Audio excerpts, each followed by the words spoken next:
awkward spot right now. He can take the 4th base up, but can he even retreat at this stage? He's committing. He's going further in. Oh, the War Prison dies. That means no more reinforcements as well. That's going to make things really dicey. Finally, this is going to get cleaned up in the natural, but as you said, so much damage was done here. The Corruptors are going down, but the Void Rays are falling really, really quickly. Last Colossus falls down. Now the Hydralisks are going to have a field day with this army. Hello Kitty is getting obliterated right now.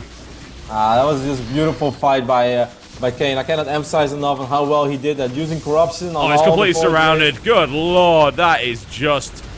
Oh, that's painful to watch. Kane is so good, man. He is really good, just because he was not playing from a very good position early on. No. He played it very safe while his opponent did everything right. The Phoenix control was very good for a long time until we decided to lose them. But like Hello Kitty played a perfect first 15 minutes. This was a difficult position to be in, and Kane still absolutely crushed that army. God, that was very well done. Very, very well done. Death blows coming in right now. There's really no way that Hello Kitty is holding this. It just can't happen. He doesn't have enough units. He tried his best. He did really, really well. And I mean, you know, the Phoenix play was great, but then throwing them away and then taking a bad engagement. Oh, Kane says, who says Rosh Hydra is dead? Well, evidently not in this situation. Absolutely not. There's the GG coming in, and Kane 4-0s his group and will be in the round of 8. Sick play by Kane. Seriously, absolutely stunning performance here, because this was far from easy to play from. The army that he was facing, that was 4 Colossus and 7-8 Void Rays. And you notice the coolest thing was that first he used corruption on the Void Rays. He picked off a couple. And then he's just like, alright, I'm going to let my Hydras shoot at these Void Rays right now, which have corruption on them already, while I'm going to thin out the Colossus count. Then he picked off 2 Colossus. He could have stayed in there and lose a lot, but like potentially kill all the important units. But he's just like, nah, my Lings are doing great. I'm going to retreat, wait for my remax, then a lot of Roaches and Hydras in production, and then he just swung in again. The Colossus count was only at 2 on that point. The 3-4 Void Rays died immediately. Really sick engagements by Kane. Man, this guy's good. He's really, really good. Yeah, he's really silly good. Like, he just made Hello Kitty look very, very silly indeed. And that is really impressive. Hello Kitty does go down in the losers final. He will be facing the winner of Soppy and Masa. We may very well be seeing a rematch there, or we could see a Protoss versus Terran. And Masa did perform very well against Kane, but Kane was just too strong. And I have to wonder if Masa can do better against Soppy. It's going to be a very even fight, I think. Soppy plays fantastic in WCS, like we said already before. But Masa is a pretty damn good player, and he's been picking up games a lot. Like as I said, I kind of stalk their Battle.net profiles every now and then. Yes, I have no life. That's how I spend my early afternoons sometimes. How dare you be a caster? And actually, like, Masa defeats those guys, even Kane, quite often on ladder, if you just go through the history and stuff. So it's going to be very tough for Soppy, man. I really think it's a 50-50 matchup, of which the shape of the day is going to decide who is going to advance. Yeah, I certainly think so. It's going to be really close, and congratulations to Kane, who goes through 4-0 with an incredibly impressive performance, dominating this group. We will see him, of course, in the round of 8. We don't know who he's facing yet, because we'll have to wait for Group D to conclude before we actually know that, but this is going to be cool, man. This is already looking to be a really great round of 8. Currently, we have 4 players in the round of 8, and they're all super strong as well. It is just such a great lineup. In the round of 8 right now, we've got Puck, Minigun, Drunken Boy, Gosu User, and now Kane. So Kane is going to play against the 2nd place finisher of Group D, correct? Yes, indeed. Oh man, that guy's going to have a rough day. Yeah, GSL style, man, GSL style. So, yeah, it could be, I mean, that could be anyone. That group's really up in the air right now. I think QXE is probably the favorite in it, but Xenocider is really up and coming. RSVP has got back in the game really well, and State is surprising. Yeah, no, that group is indeed extremely open. I would say the most open out of all of them. I think all 4 guys have the potential to advance. QXE should make it out of that group, though, just because of the play that he is and the history that he has. But yeah, the second, who else is going to be? Like, State hasn't played all that much. He did. Who did he upset again in WCS? Like, I should remember this. It was a Protoss player. Who was it? It was. It wasn't. It was a Korean, right? Oz. Yeah, Oz. Yeah. Yeah. So State. I mean, it's going to be hard for RSVP as well, but RSVP is good. Now that group is up for anyone, but I think anyone who's going to finish 2nd place in that group is going to run into Kane. That's going to be a very, very big hurdle. Man, that is really scary, isn't it? All right, folks, we're going to take a quick break. Thank you very much for being patient through the tech problems we're having. Hopefully things are smoothed out now. We'll be right back with the next match, which will be Suppy versus Massa in a Zerg versus Terran. Don't go anywhere.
town.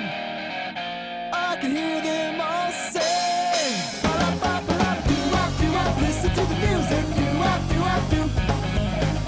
do-wop, listen to the music, do-wop, do-wop, listen to the music, do-wop, do-wop, listen to the music, do-wop, do.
All right, ladies and gentlemen, welcome back to SHOUTcraft Group C, and we are currently in the lower bracket, and this matchup is going to be between Masa from Team Root and Suppy from Team Evil Geniuses, and we, of course, have the pleasure of seeing them both on camera today.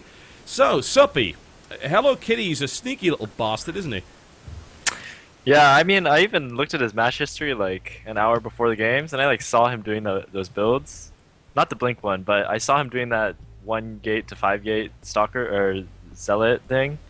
So I made like a really early Roachhorn, but I was like not expecting it to come that fast, so I still died to it, so that kind of sucked. Yeah, it was pretty crazy, and apparently not Dark Templar. I mean, he made a Twilight Council. So we were on our edge of our seat seeing whether or not he would actually do as you predicted, but nope, afraid not. Afraid not. Okay, now you've got to face against a Terran opponent. Now, you obviously have had some pretty damn good history lately against Terran, taking out both Ryung and Hart in 2-0 sweeps. How confident are you feeling going up against Masa, who is obviously someone you probably run into on the ladder quite a lot? Actually, I don't hit him that much on ladder, and he doesn't practice with me even when I ask him, so I'm a little bit scared. Masa's really good. I watched the games versus Kane, and he looked really good. I think if he didn't forget Stim in that first game, like, he would have won for sure. And then I haven't gotten a chance to practice as much with like the Muslim and stuff after WCS because my WCS group for round of 16 is like no Terrans, so Okay. I've been focusing more on those matchups. But yeah, it's gonna be tough. I'm not sure how I'm gonna do against Masa. He's really good. So, Masa, we just saw your teammate go through 4-0 looking like ridiculously strong, and Hello Kitty didn't put up really much of a fight. You, on the other hand, as Suppy accurately pointed out, in that first game, you were looking really good, but you did end up slipping up by forgetting Stim. So, how are you feeling about your Terran versus Zerg right about now? Well, before the match against Kane, I said I was really confident on TVZ. Now I just kind of look like a dumbass. They got too old by him. But yeah, right now I just want to prove that TVZ is my best from this game. Okay, sounds good. So, Suppy, as we go into this one, you had such a great performance in WCS, and yet now you're actually fighting for elimination here from SHOUTcraft. Does that make you feel okay? Is that knocking your confidence around a little bit? I mean, a little bit. I mean, I was expecting I was going to beat Hello Kitty, even though I knew he prepared. But I mean, it's kind of understandable because I've been studying. I have like the weekend before WCS, I played like 30 hours. But then this week, I've like not been able to play as much because I've been studying. So I kind of expected it to not do as well, but I was still hoping that I would still be in good enough shape to make it out. But hopefully, I can still make it out. What kind of person puts their education in front of a video game? Damn. Well, Masa, Yeah. this is it. It's time for you to prove your Terran versus Zerg. Do you have any final words for Suppy before you go into this game? I'm sorry for knocking it out. Suppy, you can't let that stand, surely. I'm sorry. I'm gonna lose. Oh, dear. I think someone's been psyched out. All right, guys, thank you very much. We'll get ready for your matches right now. To your stations, and let's get into the lobby. Roddy, Yo. this is going to be a great series, I think. I can't see this being bad, surely.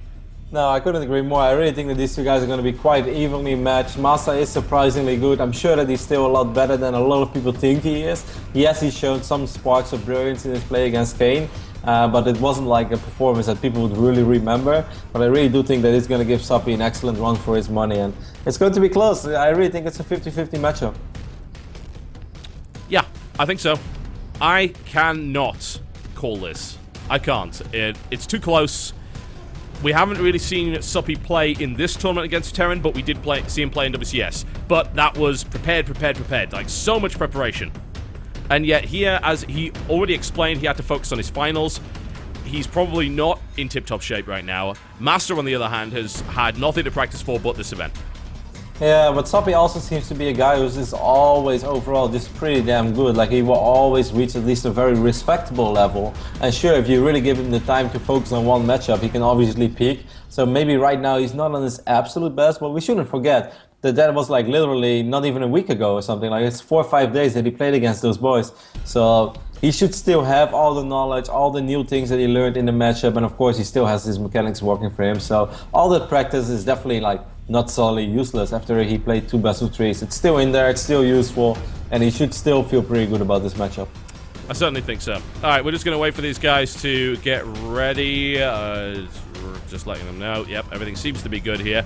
So I think we're maybe missing a caster. We wouldn't want to have that happen. Suppy's ready to rock and roll. Yep, we're going to the second lobby right now. We'll be setting up very, very quickly here.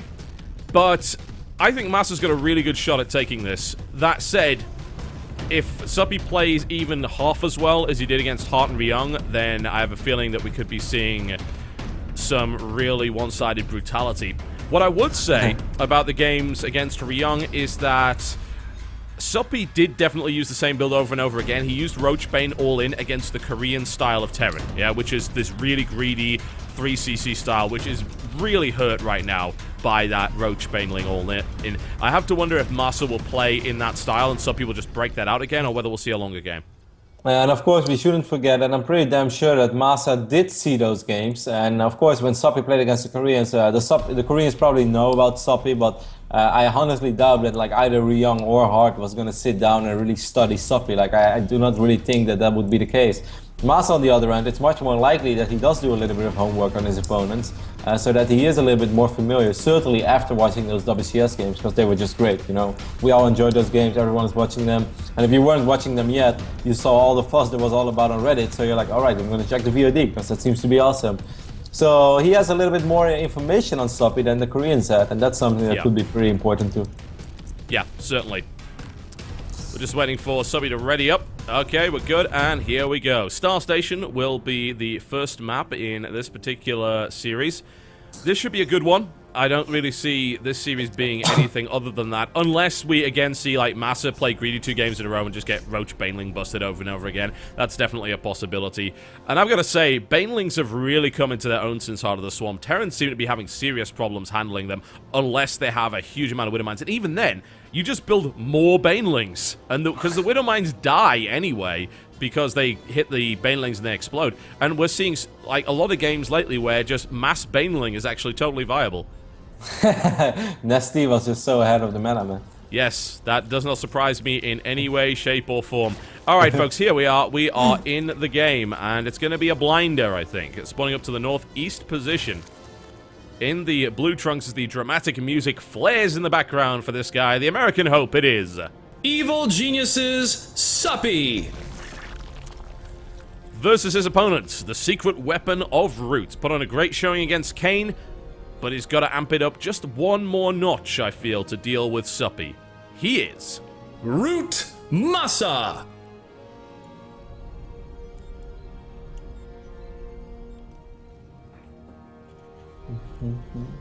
What we gonna see?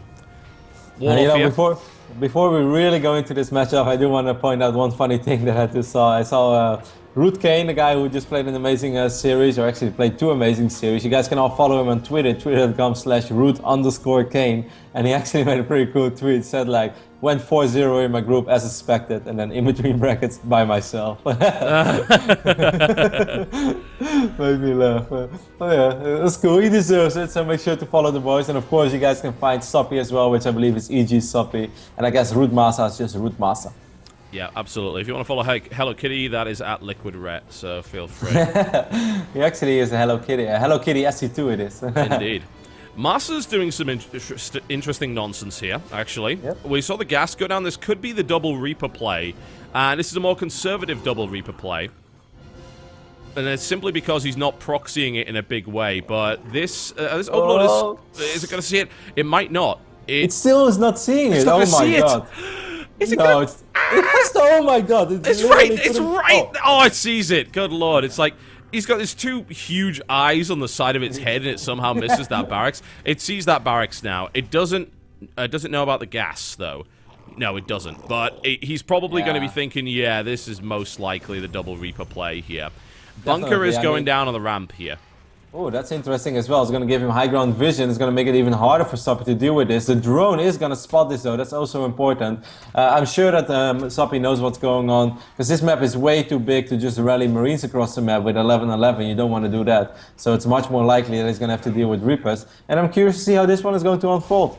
This is the same build that FXO Neeb actually used in his matches yesterday, and it almost worked, but he didn't quite control it all that well.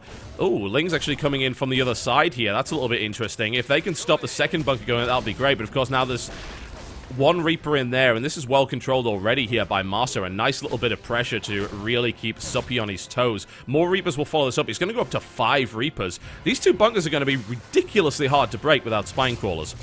That's going to be so annoying. It's so hard to do. Oh, the SCV, is he going to be able to finish off the bunker? No, he's not. Oh, great play by Suppy. If that second bunker had gone up, that would have been just ridiculous. But with only 1 bunker, this is definitely weaker.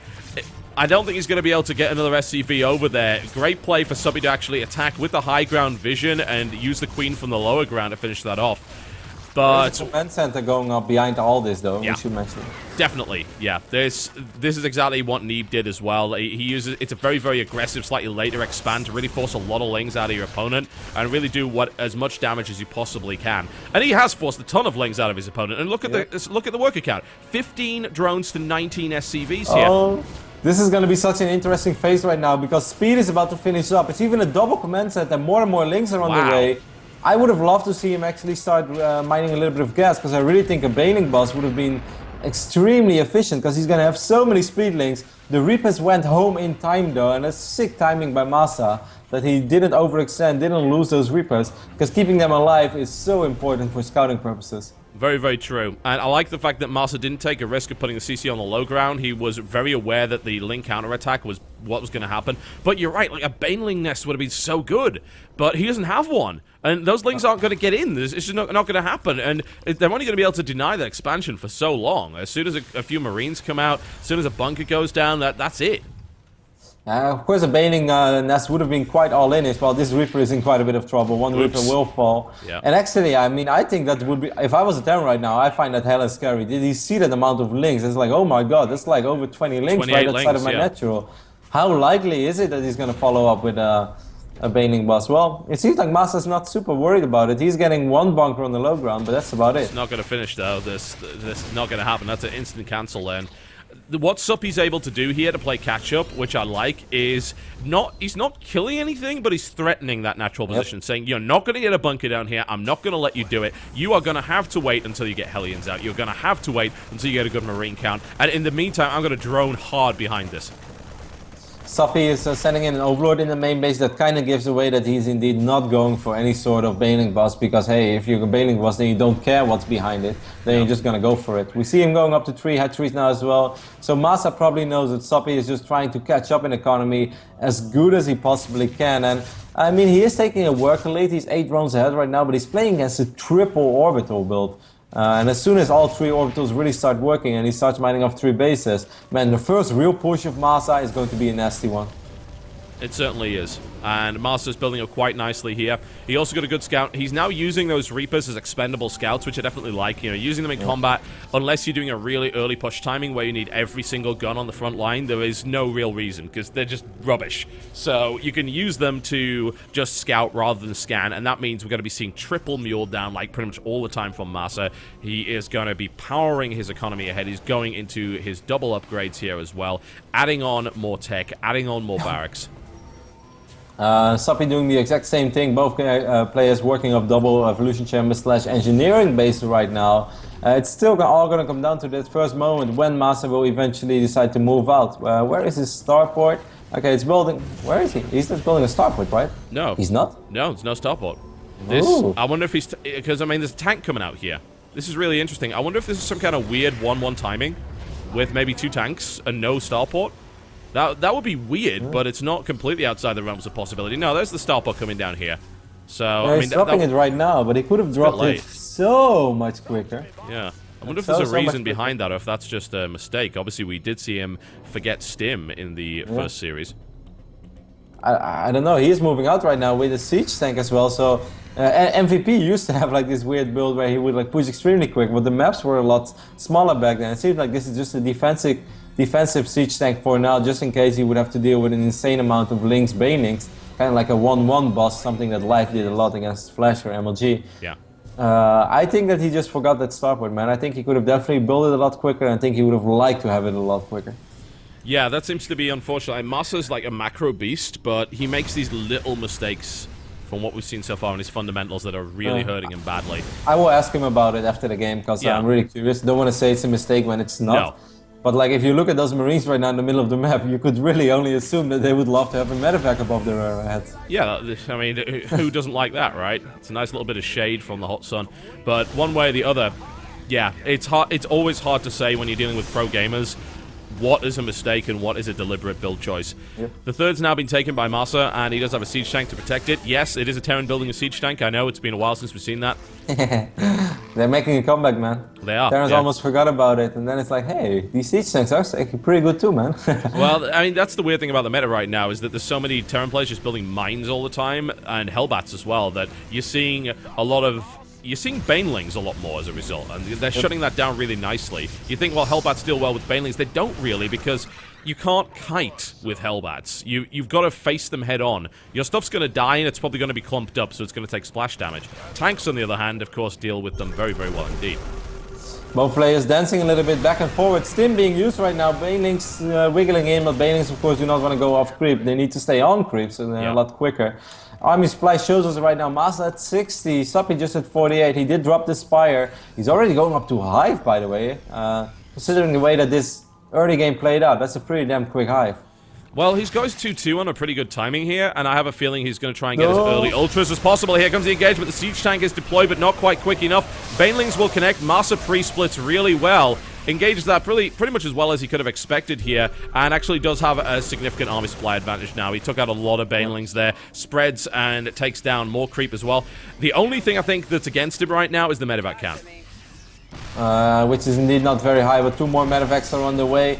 2-2 upgrades are much quicker for Suppy, but I'm not sure if the Masa's ever going to give him the time to actually fight with 2-2. I'm sure Suppy would love to, but he's probably just going to have to engage once more. I love the positioning on that one siege tank. It's going to be so annoying as long as there is some sort of high ground vision, which there should be, and then we can see why that siege tank is so annoying. Yeah, a big hit there with the siege tanks. Takes out a couple of Marines himself, but it's like, you know, it's the standard idea of fire the arrows. But, sir, won't we hit our own troops? Yes, but we'll hit them as well. Small circling counter in the third base from Masa, a couple of links trying to do some damage in that middle line. At the same time, Suppy seems like he wants to go for it. One Widow Mine connects big time though, killing 7 links. Nice. That's what we like to see. It would have been even better to see a connect to Banelings. There's going to be a drop. Masa's like spreading himself really thin now to try and take down this 4th base. He could get a lot of drones here actually, but Lings have already spotted it. Suppy's got to make a choice though. Where does he commit? Does he lose his 3rd here, or does he defend his 4th?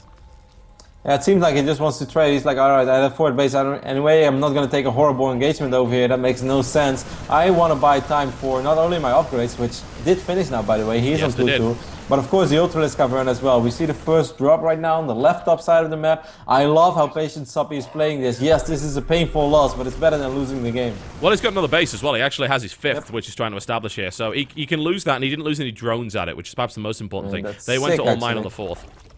I have a lot of respect for that decision making, because I'm always the donkey who just like, no, I need to defend my base, and I just take a horrible fight and lose the game. Yeah.